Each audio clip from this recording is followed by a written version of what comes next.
So we're taking a brief intermission from episode 23 today to bring you a little real-time Tyranis tip. We're doing electrical on the red cart back there, and I need some battery cables. I like to make our own, and it's just kind of satisfying too. So figure we'll show you guys how to do it. This is all you're gonna need. Battery cable, some connectors for the ends, some heat shrink. I'm using this really heavy pipe solder, but any kind of regular electrical solder will work too. You just need a lot of it. And we're going to use a big old blowtorch from my brief stint in bead making. But we're not going to talk about that. Links to all this will be in the description. Specifically, all of these things came in a package together, which was really nice. I got a long set of battery cables. It came with the shrink wrap for the right size and an assortment of connectors. So definitely highly recommend this. It feels really high quality too. I'll put a link to that in the description for y'all. But the first thing we're going to want to do is, and I've already done it, cut your wire to the length that you want, right? So this is going to be my length. I always leave a little bit extra so you have some play, because we do have movement in the frame back here, so we don't want this super tight. And the first thing I'm going to do is take off just enough of the end of this insulation that we can bury the entire end of the wire in our connectors. So we'll cut it right about there and pull it off. Now you can use wire strippers. I don't know where mine are right now, and this is pretty heavy gauge stuff. So Trey, do you have a knife on you? Of course, dude. Hook it up. Sweet. So like I said, you can use your connector or just eyeball it, but we know that's how much stick out we're gonna have. And I like to just kind of make myself a little cut, and then a lot of times I'll just kind of apply some pressure down and roll my cable along. You want to be careful because you ideally don't want to cut any of the fibers on the inside of the actual copper. And so you can see here, I always err on the side of caution, cut a little bit less. You can always cut some more. So we'll go in, just keep cleaning this up, and that'll pop right off. And we didn't damage any of those fibers. So for the best connection, especially if you're running high amperage through your wires, you want a really nice clean connection, no frayed wires off the side, none of that. So pull this off. I like to twist it over. And there we go. Now what you're going to want to do is take your connector, and I like to put mine in the bench vise. Find some way to hold on to it that you're not going to be worried about blasting with a bunch of fire. And so now we got this little guy in here. And now comes the fun part. I'm going to fire up this big old torch. We're going to sit here, let this heat up. I'll feed some of my solder in to the top.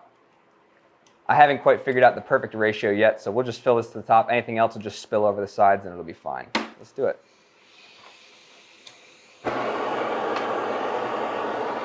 So you want to be real careful. This is a big flame. I don't know how well you can, I know how well you can see it on camera. Probably not the best tool for this, but it's what we got at the moment. This is, again, a bead making torch, so it's a lot bigger of a flame than you'd really need. So we're just going to come in here. And now if you get in close, Trey, you can see I've filled the whole top with solder. And it's in there and it's molten right now. So now what I'm going to do is we're just going to take this end that we've got all cleaned up nice and pretty and plunge it right in there. Now, something that can happen is, and this is true of all soldering, you want both things that you're soldering to be around the same temperature. You want them both hot. If they're not both hot, you can have it where you'll plunge this thing in there and it'll make an indentation, but it won't get stuck in. It'll pull right back out. So what I like to do is I'll just toast it a little bit, like a marshmallow here on the edge. I'm still keeping my actual solder hot. Toast this up just a little bit without burning anything. Go ahead and insert it all the way in. Keep the heat on, pull it off. And I'm just going to hold this right in place.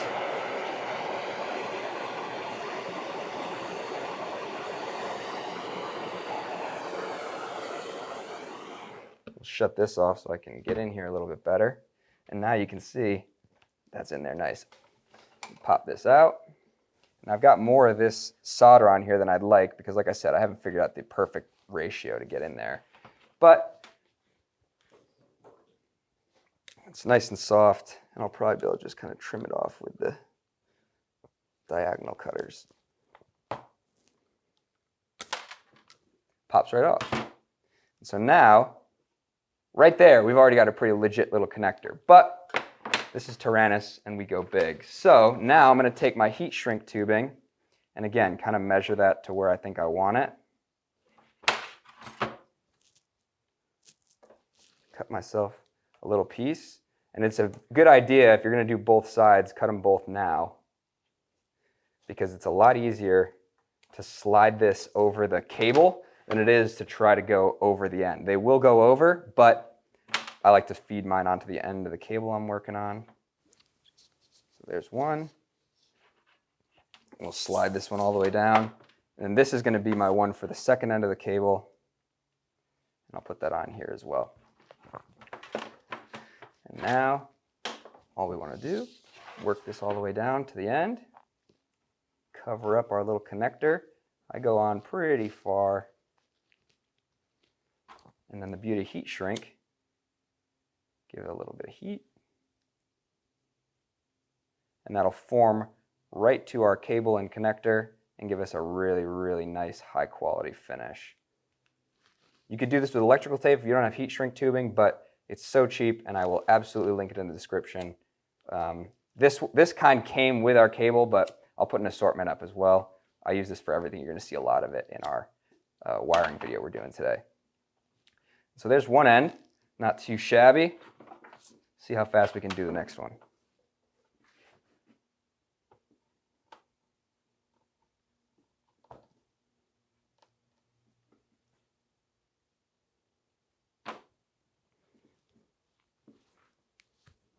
Same exact process. Again, cutting through as little as I think I need to, and if I need to do more, I can always go back, but we're really trying to keep the strands all together. There we go. Twist these up. Throw our next connector in. And we'll do this all one more time. My favorite part.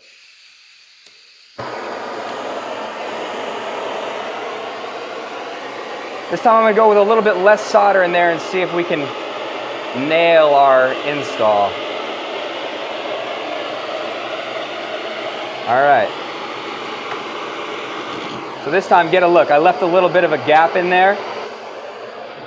Focus, dude. This time I've left some gap in there so we don't get as much overflow coming out when I go to actually put the wire in. I've turned the blowtorch off. It's totally fine. If this gets cold on you, just heat it right back up. Solder doesn't go bad. And if you mess up, you can always heat it up, pull it out, and start back over. So let's give this one a try. Warm up our cable a little bit. Plunge it in.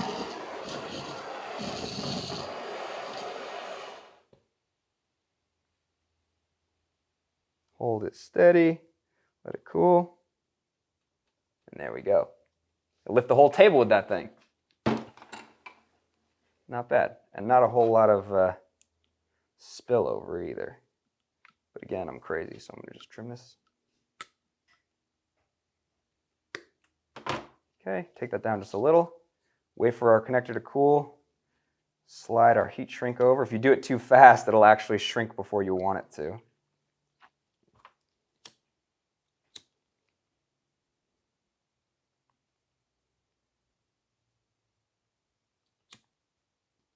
This lighter's taking too long.